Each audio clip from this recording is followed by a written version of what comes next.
ప్రసన్న, నువ్వు చెప్తావా కదా, మరి నేనే చెప్పేనా? చెప్పు చెప్పు, నువ్వు చెప్తేనే బాగుంటుంది. మహాలక్ష్మి, నువ్వే చెప్పు.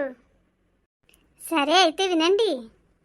యజ్ఞశర్మ తన కొడుకు గుణనిధిని పెళ్లి చేసుకోమని అడుగుతున్నాడు కదా. గుణనిధి నేను చేసుకోను అని రకరకాల కారణాలు చెప్తున్నాడు. అక్కడి వరకు విన్నాం కదా. అవును. పెళ్లి చేసుకునని కొడుకు భీష్మించుకునేసరికి ఆ తండ్రికి దేహం కంపించింది. దుఃఖంతో కన్నీళ్లు ధారాపాతంగా వర్షించాయి. వంశం అభివృద్ధి చెందడానికి ముఖ్యమైన వివాహాన్నే వద్దంటున్నాడు కొడుకు. సన్యసిస్తే పుత్ర పౌత్ర పరపరంగా వంశం ఎలా విస్తరిస్తుంది? అతడి శోకం సమంజసమే. తండ్రి ఆ విధంగా పరితపించడం చూసి గుణనిధి తనలో తాను ఇలా అనుకోసాగాడు. ఆహా, మాయామోహబలం ఎంతటిదో కదా. ఇది అన్నీ తెలిసిన వాళ్ళని సైతం వశపరుచుకుంటున్నది. ఒక్కొక్క రోజు గడిచే కొద్దీ తమ ఆయుష్ తరిగిపోతున్నదని లోకులు గ్రహించడం లేదు. తమ కళ్ళ ఎదురుగానే ఎందరో పుట్టడం, మృతి చెందడం, ఆపదల బారిన పడుతూ ఉండడం ఈ మనుషులు గమనించడం లేదా?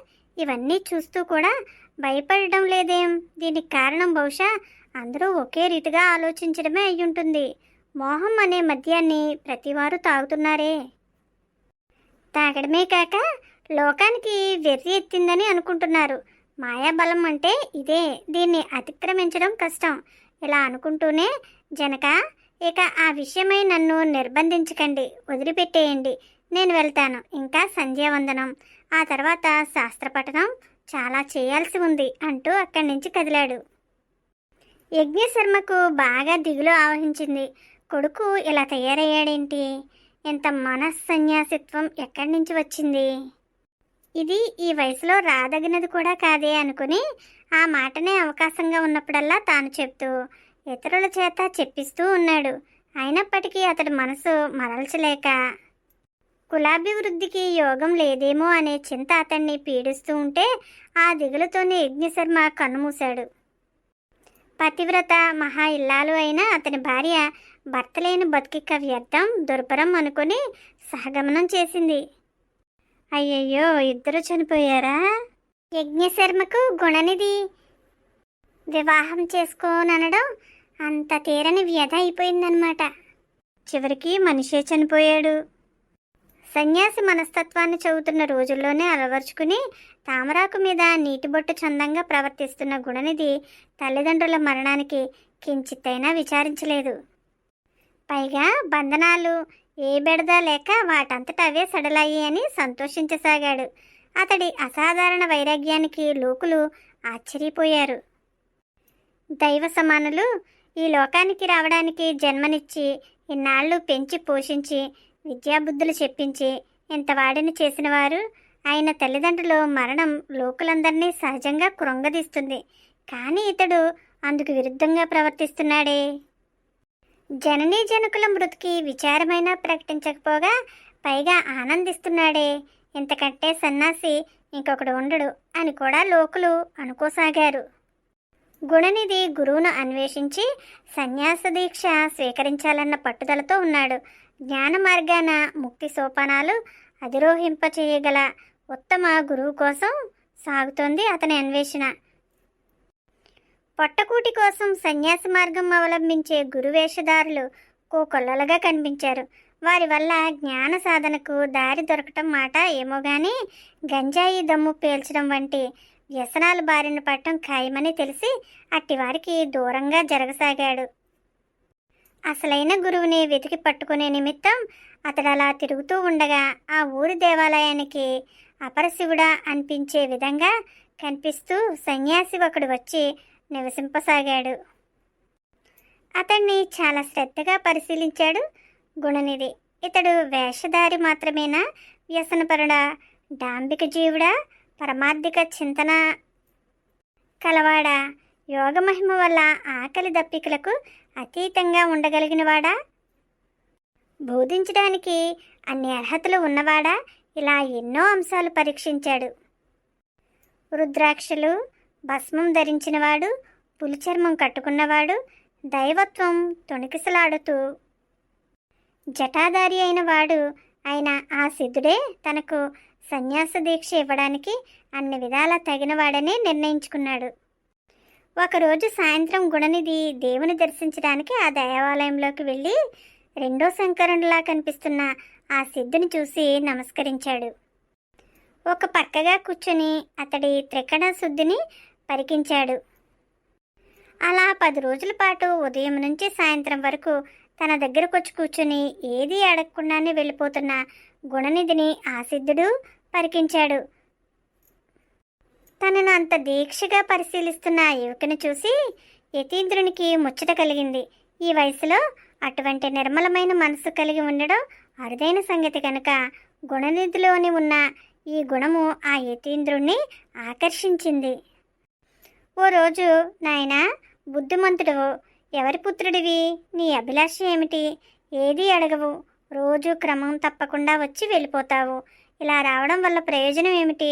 నీ మనసులో మాట దాచకుండా చెప్పు అంటూ చిరునవ్వుతో అడిగాడు.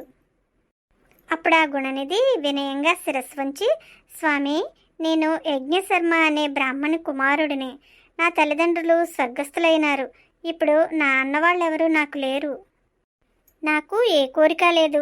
సంసార జంచాటంలో పడే ఉద్దేశం అసలే లేదు. ఉన్న కోరికల్లా ఒకటే, అది కైవల్యానికి సులభమైన మార్గం ఏదో తెలుసుకోవాలన్న అభిలాష మాత్రమే. నా పుణ్యం కొద్దీ నా కోరిక తీర్చగల మీ వంటి మహానీయులు ఇక్కడికి వచ్చారు. మీ వంటి సాధువులే నాకు బంధువులు. మీ వంటి వారు పామరులను ఉద్ధరించడానికి లోకయాత్ర చేస్తుంటారు. మిమ్మల్ని సేవించుకోవాలని, ముక్తి మార్గం పొంది కృతార్థుడిని కావాలని నా అభిష్టం. ఇంతకు మించి ఇంకేమీ లేదు అని ఆయన పాదాలపై పడ్డాడు. అప్పుడు ఆ సిద్ధుడు గుణనిధిని లేవనెత్తి, వత్సా, నీవు బుద్ధిమంతుడివనే విషయం నేను తొలి రోజే గుర్తించాను. నీ పూర్వజన్మ పుణ్యం వల్ల నీకు అన్ని శాస్త్రాలు, కళలు ఎక్కువ శ్రమించనక్కర్లేకుండానే లభించాయి. నువ్వు కారణజన్ముడివి. ఆ విషయం కూడా నేను గ్రహించాను. నీకు మా ఉపదేశంతో పనిలేదు. నువ్వు మానసికంగా ఇప్పటికే సన్యాసివి అని ప్రశంసించాడు. ఆ సిద్ధుడు కళ్ళు మూసుకుని, నాయనా, నీకు దేహరీత్యా సన్యాసి దీక్ష ఇస్తాను. నీ వల్ల కొన్ని పురాతన గాథలు భూలోకంలో ప్రజలకు తెలియవలసి ఉన్నది. నువ్వు ఎవరినైనా తోడు తీసుకుని కాశీపురానికి వెళ్ళు. అక్కడ పరమహంసలతో నీకు సహవాసం కలుగుతుంది. దానితో నీకు ముక్తి మార్గ సాధన సులభ సాధ్యం. నీకిదే మా ఉపదేశం. ఇంతకంటే నీకు చెప్పడానికి ఏమీ లేదు అని కళ్ళు తెరిచి తన మూటలోంచి కాంతులు విరజిమ్మే రత్నాన్ని ఒకటి తీసి అది గుణనిధి చేతిలో పెట్టాడు. ఇంత విలువైన రత్నం నాకు దేనికి? ఇప్పుడే కదా తమరు నాకు సన్యాస దీక్ష ఇప్పించారు. సన్యాసికి రత్నాలతో ఏం పని అని గుణనిధి అడగ్గా చిరునవ్వు నవ్వాడు సిద్ధుడు. నిజమైన సన్యాసిని గుర్తించాను నేను. నీ లోపల సన్యాసికి ఇంతకంటే వేరే పరీక్ష అక్కర్లేదు. పైపైకి డాంబికంగా సన్యాసం స్వీకరించి ఏమీ అక్కర్లేని వాడిలా నటిస్తూ బంగారం, రత్నాల మీద వ్యామోహం కొద్దీ అవి చేతికి చిక్కినప్పుడు ప్రలోభపడేవారు కొందరుంటారు. నీవు నిజమైన సన్యాసి గనుకనే నేనిది ఇవ్వజూపినప్పుడు దీని పట్ల తిరస్కార భావంతో చూడగలిగావు. కనుక నీకు దీన్ని నేను పురస్కారంగా ఇవ్వదలుచుకున్నాను. ఎందుకో తెలుసా? ఇది మామూలు రంగురాయి కాదు, మహిమాన్వితమైన శక్తులు కలిగినది. దీన్ని ఎదుటి పెట్టుకొని ధ్యానించి పూజించి కళ్ళు మూసుకొని నిమేషం మాత్రం భగవంతుని మీద దృష్టి నిలిపితే భూత భవిష్యత్ వర్తమాన కాలాల్లోని కథలన్నీ నీకు కరతలామలకంగా బోధపడతాయి. దీన్ని సాలగ్రామ శిలను పూజించినట్లుగా పూజించు. ఈ మణి నీకు సిద్ధించినందువల్ల ఇకపై నీవు మణిసిద్ధుడు అనే పేరిట ప్రఖ్యాతి వహిస్తావు. నీ పాత పేరు గుణనిధి క్రమంగా చెరిగిపోగలదు అని శిరస్సు మీద చేతిని ఉంచి సిద్ధుడు వగుదువుగాక అంటూ నిండుగా దీవించి గుణనిధిని పంపివేశాడు. ఆ తర్వాత ఆలయంలో కొద్ది కాలం నిలిచి అక్కడి నుంచి యతీంద్రుడు ఎటో వెళ్ళిపోయాడు. గురుదేవుడు చెప్పిన మంత్రాన్ని స్మరించుకుంటూ గోవింద తీర్థులనే స్వాముల వారిని దర్శించి విధి విధాన సహితంగా సన్యాసం స్వీకరించి నాటి నుంచి మణిసిద్ధ యతీంద్రుడని పిలువబడుతూ సంచరించసాగాడు గుణనిధి. గురువు చెప్పిన కాశీయాత్ర చేసి కాశీలో పరమహంసలను సందర్శించాలనే అభిలాష నానాటికి అధికం కాగా ఒకరోజు బాల్యంలో తనతో పాటు కొంతకాలం సహధ్యాయిగా ఉన్న లౌమ్యమతి అనేవాడి దగ్గరకు వెళ్ళాడు. మణిసిద్ధ యతీంద్రునికి ఆ మిత్రుడి వద్ద గల చనువు చేత చేరబిల్చి, మిత్రమా, నాకు బాల్యం నుంచి కాశీపురి సందర్శించాలనే అభిలాష ఉన్నదని నీవెరుగుదువే కదా. గుడిలో గురుదేవుల ఉపదేశం కూడా దీన్నే బలపరిచింది. నేను కాశీకి వెళ్ళదలుచుకున్నాను. అయితే ఆ యాత్రకు ఒంటరిగా వెళ్ళకూడదని పెద్దలు చెప్తారు. నాకు తోచిన ఉపకారం ఏదో ఒకటి నీకు చేస్తాను. నా ప్రయాణానికి తోడు రాగలుగుతావా అని చాలా శాంతవదనంతో అడిగాడు. దానికి ఆ లౌమ్యమతి నవ్వుతూ పరిహాసంగా, తండ్రి ఇన్ని విధాల బతిమాలినా పెళ్లి చేసుకోక ఆయనకు మనశ్శాంతి లేకనే పరలోకానికి పంపేశావు. ఇప్పుడు ఈ కాశీ ప్రయాణం పెట్టుకున్నావన్నమాట. బాగుందయ్యా, బాగుంది. దారిలో తోడు కోసం మేము రావాలా? ఇక మమ్మల్ని చంపుతావు కాబోలు. వేదాంతమంతా ఏమైంది? అసలు వేదాంతులకు తీర్థయాత్రలతో పనేముంది? నేను రాలేను బాబు అన్నాడు. ఇంకొక మిత్రుడి దగ్గరికి వెళ్ళి ఇదే ప్రస్తావన తీసుకురాగా, అతడు కూడా ఆలుబిడ్డలున్నారు నాకు, నేను నీలా సన్యాసిని కాను కదా, ఇటువంటి యవ్వనం అనుభవించే కాలంలో అన్నీ విడిచి అష్టకష్టాలు పడుతూ నేను కాశీకి రాలేను అంటూ నిర్మోహమాటంగా తెగేసి చెప్పేశాడు. మణిసిద్ధ యతీంద్రుడు నిరాశ చెందకుండా ఇంకొక పరిచయస్తుని దగ్గరికి వెళ్ళి, ఆర్య, ఈ భూమి మీద కాశీని మించిన ప్రసిద్ధి పుణ్యక్షేత్రం లేదని నువ్వు నేను విన్న విషయమే. అక్కడ గంగాభవాని, విశ్వనాథుడు ముఖ్య దేవతలని, ఇహపర సాధనకు అనువైన తీర్థమని అందరూ చెప్పుకోవడం కూడా నీకు తెలిసే ఉంటుంది. ఆ కాశీపుర విశేషాలు ఎన్నో ఉన్నాయి. ఆ విశేషాలన్నీ దారిలో నీకు నేను వివరిస్తాను. ఆ పట్టణం చూడాలని నీకు లేదా? జన్మ సాఫల్యం చెందేలా నాతో పాటు కాశీకి తోడుగారా. ఈ భార్యాపుత్రుల మీద మోహం, మమతానురాగాలు విడిచిపెట్టు. పరలోక సౌఖ్యానికి వారు పరమశత్రువులని గ్రహించు. ఈ దేహం శాశ్వతం కాదు, కాశీపుర దర్శనం మాత్రం చేతనే ఈ యాతనలు, ఆత్రాలు, తాపత్రయాలు అన్నీ నశిస్తాయి అని చెప్పగా ఆ బ్రాహ్మణుడు వాటి పట్ల అంత ఆసక్తి చూపించకుండా తన తాతల నాటి ఉదంతం ఒకటి చెప్పి మణిసిద్ధుని ఆసక్తి మీద చన్నీళ్లు చల్లడానికి ప్రయత్నించాడు. ఆ బ్రాహ్మణుడు ఏమన్నాడంటే, మరి ఏమన్నాడో రేపు చెప్పుకుందామా? అతడు చెప్పినది విని మణిసిద్ధుడు కాశీయాత్ర విరమించుకున్నాడో ఏమిటో. అది తెలుసుకోవాలంటే మరి రేపు తప్పనిసరిగా ఇక్కడికే వచ్చేయండి.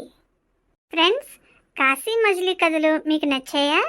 నచ్చితే జై విహారీకి తప్పక లైక్ చేయండి, షేర్ చేయండి, సబ్స్క్రైబ్ చేయండి. మణిసిద్ధుడుగా ప్రసిద్ధి పొందిన గుణనిధి కాశీయాత్ర చేశాడా? కాశీయాత్ర ఎవరితో చేశాడు అనే విషయాలు తెలుసుకోవాలంటే కాశీ మజిలీ కథలు తర్వాత భాగం తప్పక చూడండి.